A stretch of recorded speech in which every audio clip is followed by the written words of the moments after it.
What is up, guys? Welcome back. We are finishing up here with high school chemistry, and one of our final skills we will learn. This is the final conversion skill. It is known as a grams to grams conversion. So we're going to go from grams of a substance A, and convert it to grams of substance B. And so this is because most of the time you measure your amount of chemical you have in the lab, and then or in your career, and then you want to know how much mass you're going to actually be able to make of some other chemical. So usually you're doing a conversion of grams to grams. Grams of one thing to grams of something else. All right, so go ahead, put your name on the top of your sheet. You're welcome to do this on notebook paper or print out on this sheet. You notice that I've added in our molar mass charts here that you're welcome to use. You don't have to use them, but I went ahead and added them just for space reasons. Kind of go ahead and design those spaces. All right. We are going to look at our balanced equation. And so the question is, how many grams of NaF are produced from the 84.2 grams of NaCl? All right. So we're going to circle what we're looking for. We underline what we're going to start with. So we're going to take what we start with, always going to go over here. All right, so we're going to put that in our starting line. What goes down on the bottom? Nothing. So remember, don't put anything down there. All right, so 84.2 grams of NaCl. So the unit that we're going to need to that we need to get rid of is this grams of NaCl. So that means we want to cancel it out. So we're going to put it down on the bottom. All right, anytime we have a unit that is not moles, anytime we have a unit that's not moles in a chemistry conversion, that means the other unit is going to be moles. So this is going to be moles. Grams and moles is when we use molar mass, and so we have to use the same. We'll be talking about the same substance. You cannot change to moles of the other substance. It has to be the same substance. Anytime you have different units, it has to be the same substance. All right, so we know when we're doing grams to moles, that's molar mass.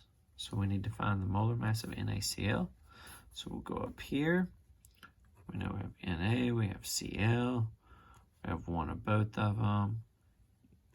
Sodium is 22.99, 35.45. We add those up, and we know that is 58.44. Since we're only multiplying by 1, I didn't go ahead and rewrite those here, but we're just going to add those two up. 58.44, and remember that's grams per mole. So 58.44 grams per how many moles? 1. Yeah. So it's always grams per 1 mole. Again, repeating this from yesterday. Anytime moles is with another unit, moles gets a 1.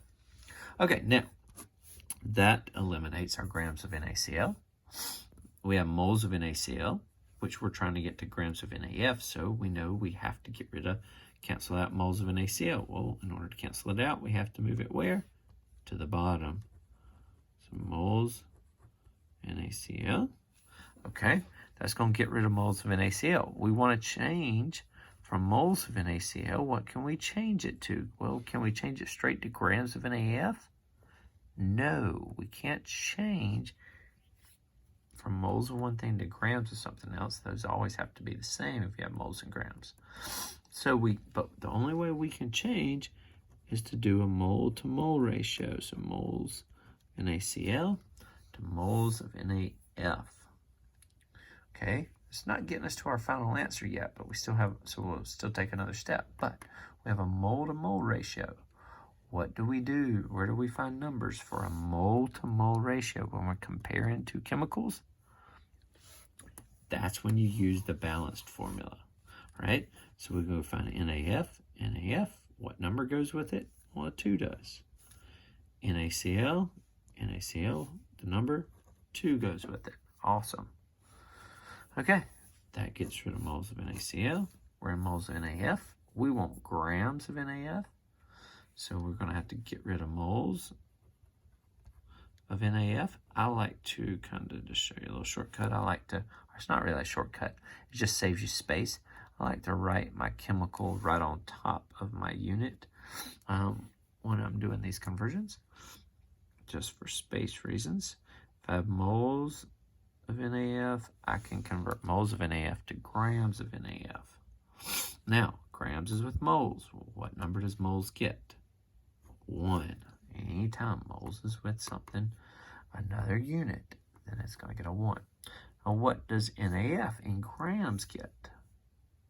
Molar mass of NaF. Yeah, we don't have that. We have NaCl. So we need to go over here. We do Na, we have F. There's one of each of them. 22.99. F is 19.00.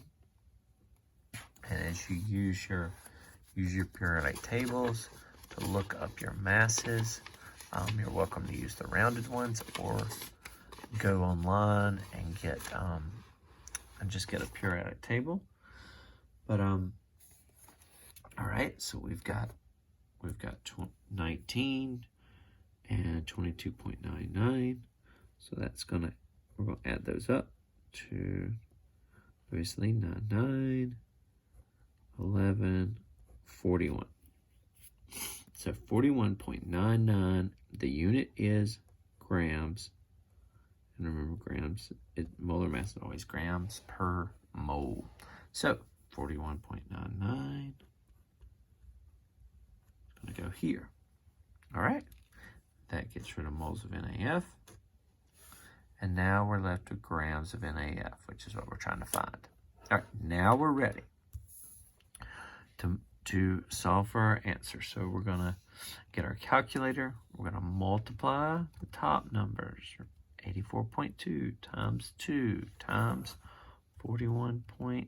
Then we're going to divide by the bottom numbers. Divide by each one of them. Divide by 58.44. Divide by 2. And then equals. Right? What comes out to 60.4989 ongoing. We need how many significants? Well, our given was 3 significant digits. So we're only going to go 3. So 60.49 would round up to 5. 60.5 grams of NaF. And so that is how you will do grams of A to grams of B conversions. You just start with what you're given. Always goes in the top. You're going to need to do a grams to mole conversion, which uses the molar mass of what you started with. Then you're going to need to do a mole to mole ratio in the middle, which is going to use the coefficients from your balanced equation. And then you're going to take what you're changing it over to, what you're trying to find. You're going to do a moles to grams, which is going to use molar mass of what you're trying to find. Notice how ones will always be in these two spaces. These two spaces will always be ones, okay, in a gram to grams conversion. So there'll always be a 1 mole of the chemical you're changing to, and 1 mole of the chemical that you started with. Okay. All right, so there's some good little helpfuls. These will always be a mole to mole ratio. These numbers here, you'll look them up in the balanced equation using the coefficient, okay? If there's no coefficient before it, that means it's a 1. This is a subscript. that's a subscript. Those are not the coefficients. The coefficients for these would be a 1. Remember, you don't write them. You don't write ones in chemistry other than when you're doing a calculation. They're not in balanced equations, okay? So that would be the coefficient. All right? Well, if you have any questions, make sure to post it here in the comment section. I will get back to you, and other people might use your questions. You'll have the 4 of them here, and I know you guys can do it. This is our final big conversion, so this is an exciting time. I hate I don't get to celebrate this with you. We'll have one more lesson tomorrow. Looking forward to talking to you guys then. Miss you guys. Remember, we got this.